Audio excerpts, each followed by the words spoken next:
The Business Mentor Talks is vlogged by no other, Armando Butz Bartolome, in cooperation with the Manila Times. It aims to bring to life and recognize entrepreneurs who constantly strive to create a living for the community as well.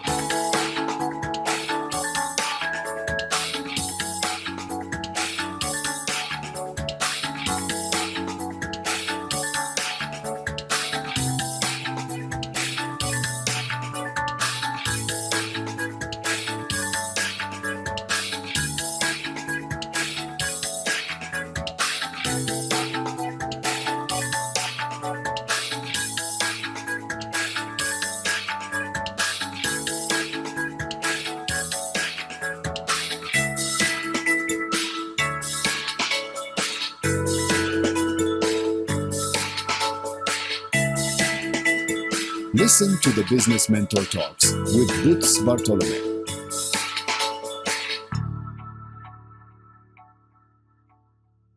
Hello, good afternoon, good morning to everyone. This is Butz Bartolome, the Business Mentor Talks. Ngayong araw na ito ay maganda yung ating pag-uusapan at isang inspirasyon na entrepreneur na dumating ang talagang ginapang niya, no? Ang kanyang katagumpayan, no? Sinasabi nga natin, no? Talagang persistence. So, ito pong ating i-interviewin ay isang entrepreneur ng VM My Beauty, no? Be My Beauty, no? So, ano yung Be My Beauty? Ay alamin natin kay Jeff Nicdao. Good morning to you, Jeff. Good morning, Sir Butz, at sa lahat po ng ating tagapanood, taga-subaybay ng inyong programa. Yes. So, Jeff, kwento mo naman sa atin paano ka ba nagsimula yung journey ng inyong pagiging entrepreneur? Ano ba yung pinagsimulan mo? Actually, Sir Butz, nagsimula tayo bilang isang empleyado. Medyo matagal po akong naging empleyado for almost 13 years.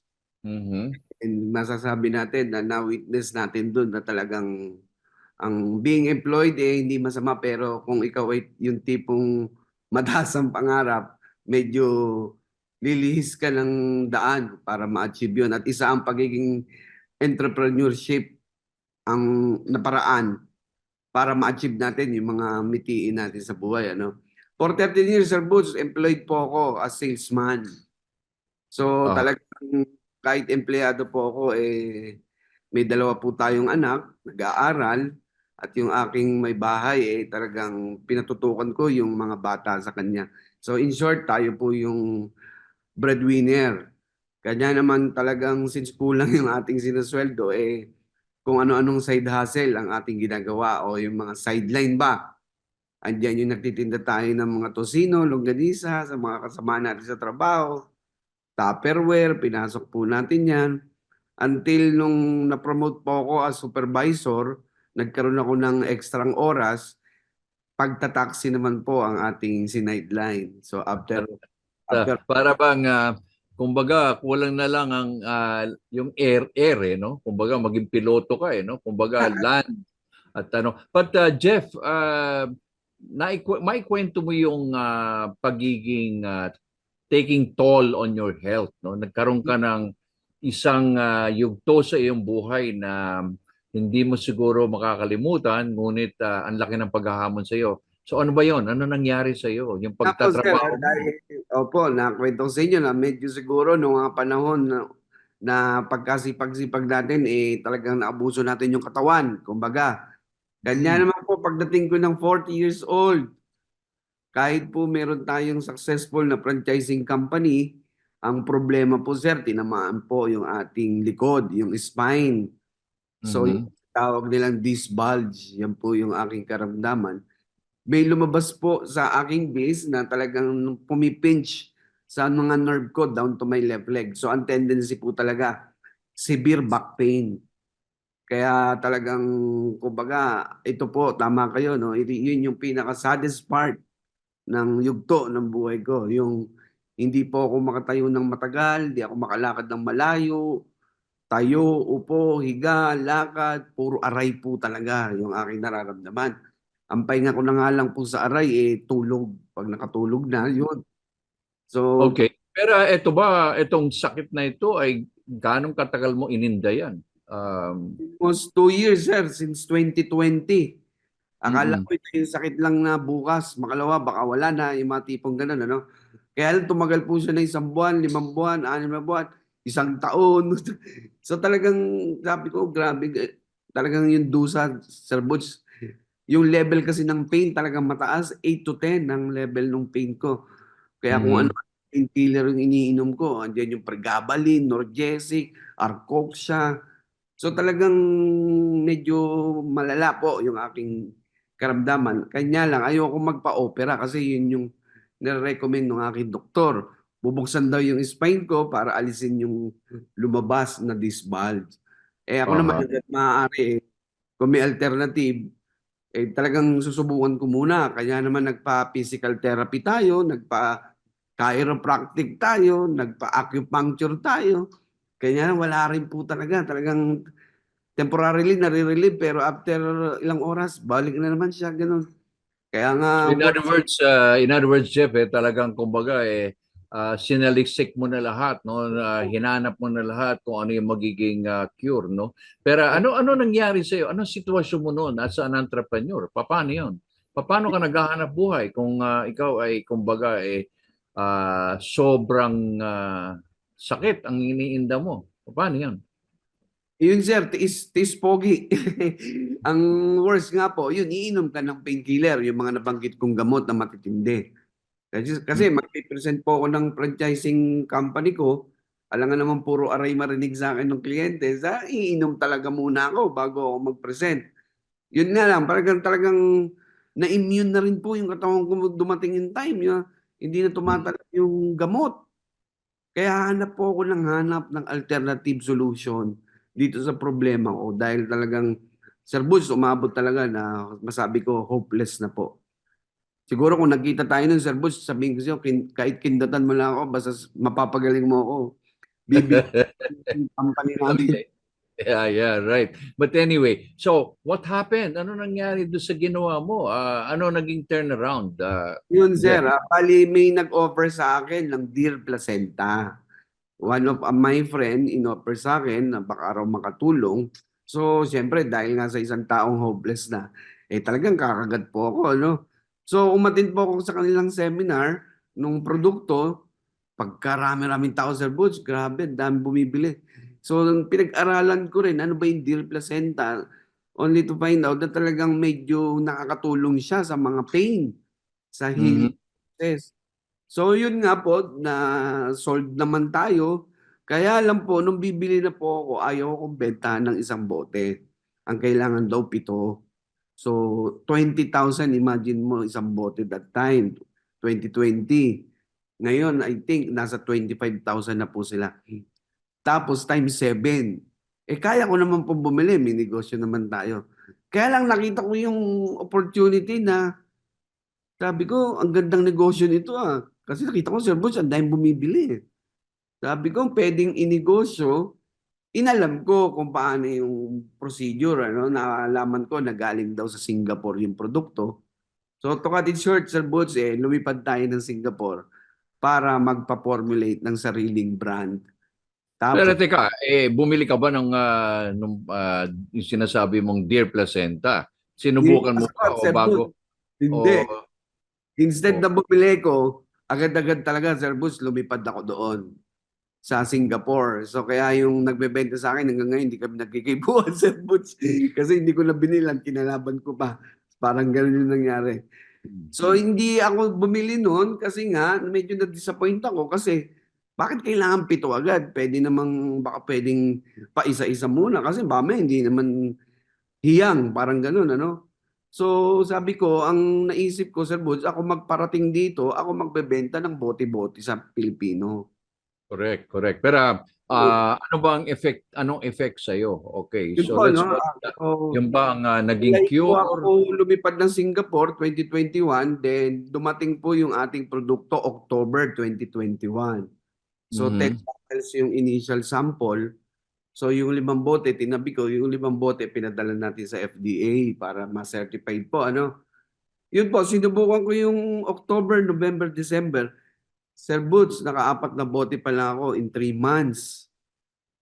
Malaya na po ako sa sakit after 3 months. After 3 months, wala na po yung pain, wala na po yung therapist ko, nawala na rin po yung medication ko. Kaya Mm. very talagang bilib ako sa produkto ng placenta. Pero ikaw ba ay nagpatingin sa doktor at to verify? Ano bang Opo, ano dahil say?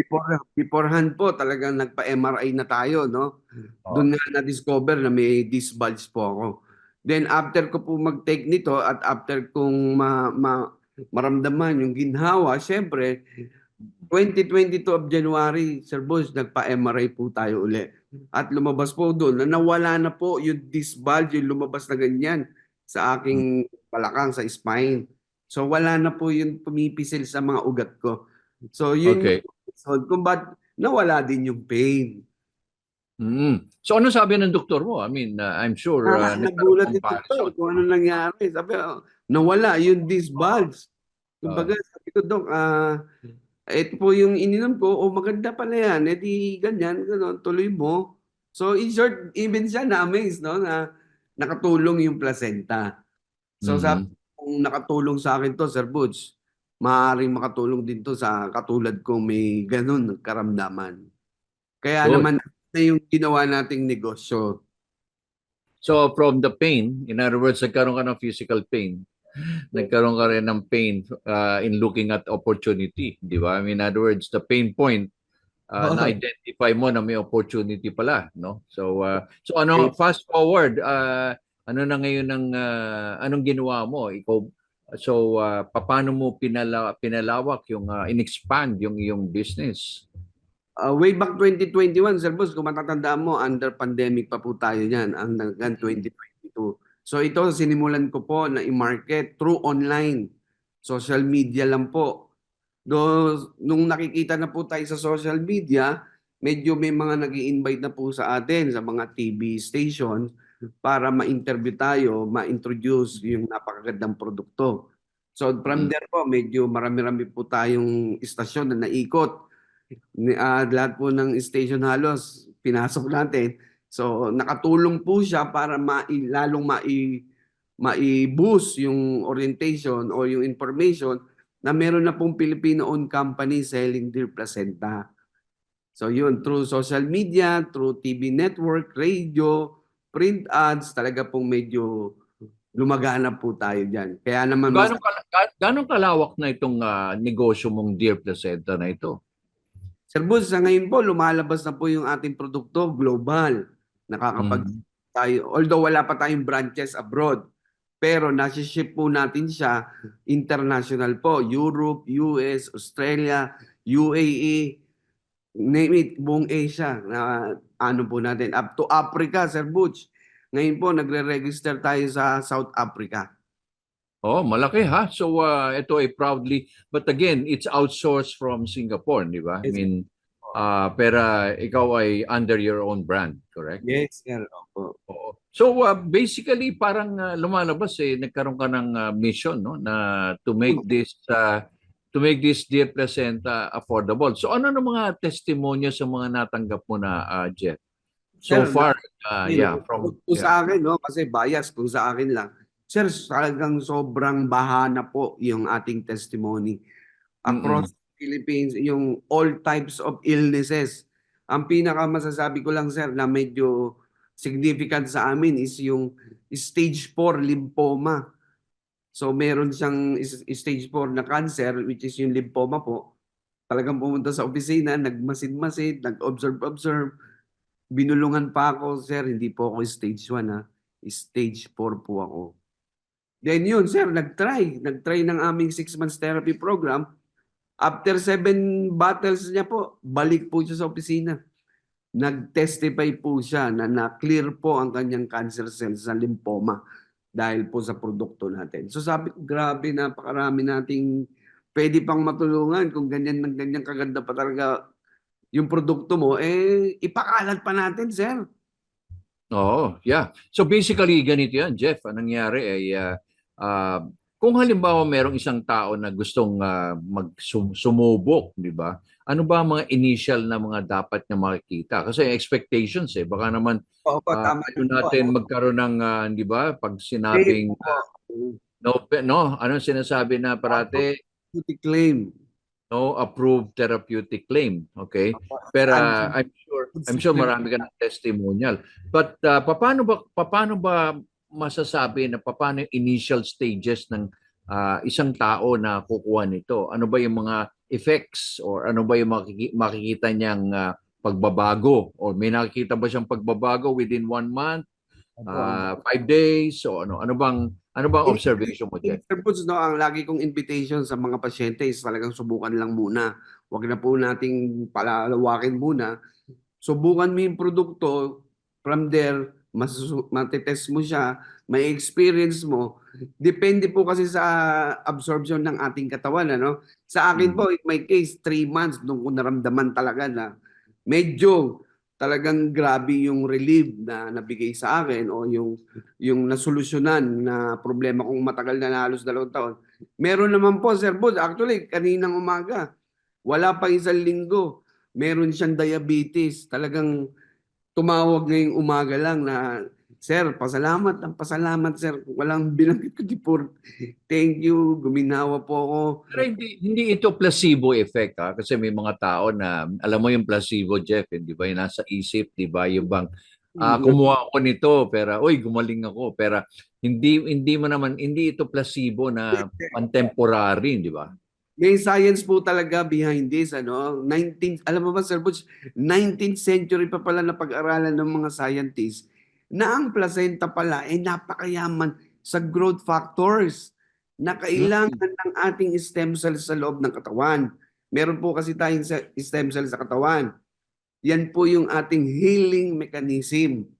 Self-healing mechanism natin yan. Natatandaan nyo, nasugatan ka kung saan gumagaling, ano? Because of Correct. po yun. Kaya lang po, as we grow old, alam niyo po ano, at the age of 25 daw, humihinto na pala ang production ng stem cells. That's why medyo hindi na siya dumadami. Kaya lang ang problema, dahil kumakain po tayo, yung environment natin, yung lifestyle mo sa pagkain, nagdi-deteriorate po siya. Nagkakasakit, nangihina, tumatanda, tinatamad. Ngayon, hindi niya na magampanan yung functionality niya na mag-heal ng ating karamdaman. Ayun. So ito yung lifestyle ngayon, Jeff, di ba? Kumbaga sa lifestyle ngayon ng mga tao natin ay maraming effects, no? So ang importante yung agaran, no? Prevention, di ba? Tension, alam mo, walang mas better kundi mag-prevent kaysa manggamot. Correct. Oo. So paano ka naman makakokontak? I'm sure marami tayong mga nanonood na ikaw ay napanood din sa ibang mga media, but how can they get in touch with you? Opo. Sa mga gusto pong sumubok, ang invitation ko po sa inyo is i-try nyo lang po muna. I-try nyo po yung napakagandang produkto. Hindi na po ito bago. Matagal na po ito sa market. Kaya lang dahil third world country tayo, medyo late tayo palagi. Pero subukan nyo po yung Be My Beauty Deal Placenta. Kung sa akin po umipek, maaaring umipek din po sa inyo dahil nasubukan na po namin na nakakatulong po talaga siya. Although it's a considered food supplement, it's FDA approved po, Sir Butch. Hindi lang po FDA, kundi pati halal certified. Meron po ito. So ito po, pwede nyong mabili sa aming social media accounts, yung BMB Marketing Incorporated na Facebook page. Or you can visit us dito sa aming experience center, sa aming main office, dito po sa number 40, Scout Ibardolaza, Quezon City. Or you can reach us through our Viber, WhatsApp, o cellphone number 0949-889-1841 or 0977-806-4213. So napaka-aggressive po ng ating mga admin dyan. Napaka-responsive nila. Yeah, maganda yan. So ganito, papakita rin natin habang nag-i-interview tayo, ay magpapakita rin tayo ng mga ibang pictures o movie clips na para makita ng mga taong nanonood na aba, ito lang talaga baka siguro meron kang litrato nung ikaw ay Opo, meron. Meron super po. sakit na sakit ng likod mo nung araw, di Yung ba? nag-undergo ako ng therapy, meron po tayo ng files. Oo, meron ka. So, yun ang gawin natin, no? So, sir, So, but Jeff, isa sa mga, probably ang pratikong tinatanong, no, sa mga in-interview natin ay yung mga, ano ba mga takeaways na pwede mong ibigay do sa mga nanonood na kagaya mo, dumaan sa, gumagapang ng pagpaangat ng tagumpay, no? Tagumpay sa iyong journey at yung responsibility sa family mo. Ano ang mga mapapayo mong mga 3 o 5 bagay na pwede mong ibahagi sa kanila? number one, Sir Butch, no, based on my experience po, number one, yung to stay positive. Napakalaking bagay po niyan. Kasi sabi nga nila, ang isang pananaw na negatibo, hindi talaga magre-result ng positive yan. Ano? So stay positive it's despite of all the struggles na ating dinadanas. Kasi di naman maiiwasan po talaga yan. Ano? Pero kung ikaw yung tipo ng tao na kung mag-isip, lahat ng bagay, positibo mong tinitingnan, doon papasok po yung mga wisdom, yung mga ideas, at saka talagang dyan po tayo makakapagsimula ng tama. So stay positive po. And of course, number one, take action. So pag may nakita tayong opportunity, ako po sa simula't-simula sa aking buhay na nagkaisip tayo, ako po pag may opportunity, talagang ginagrab ko po siya. So tignan mo lang maigi kung angkop ba sa iyo yung opportunity na yan. Kung sa tingin mo mag-e-excel ka, huwag kang matakot. Okay? So wala namang sabi, wala namang failure. Ano yan kasama yan sa proseso ng tagumpay. So stay positive and grab all the opportunity na available at hand. Kasi yung future, mahirap isipin yan. Ang importante yung now. Yun yung nakaharap sa iyo ngayon, i-grab mo. At makikita mo yan pag positive ka mag-isip. Okay? At huwag mong kalilimutan, of course, syempre yung purpose mo. Bakit mo kailangan gawin yan? Anong maidudulot niyan sa'yo? Ano yung maidudulot mo naman sa ibang tao? Pagka ganun po ang principle natin, Sir Butch, hindi po tayo magkakamali dyan. Kasi ang isang bagay na mabuti ang layunin, hindi po mapapasama sa dulo. Totoo yan, tama yan. At yung sinabi mo, yung bang, parang sinasabi mo, yung bang hindi ka dapat mahiya. Kasi ikaw naging taxi driver ka, no? Imagine mo, supervisor, supervisor ng mga isang big department store. And all of a sudden, naging taxi driver. Kumbaga, yung iyong ginagawa ay dapat mong turingan ng marangal, di ba? I mean, we should never be ashamed of what you're doing kasi malinis naman yung hangarin mo, di ba? Yan ang mga ginagawa talaga. So, hindi lang panaginip pala yan. Opo. Oo.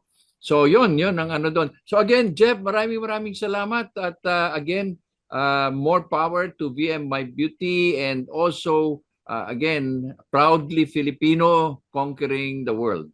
Okay. Thank you, Sir Ang Butch. galing. All right. Sige. Thank you very much. Thank you. Bye-bye.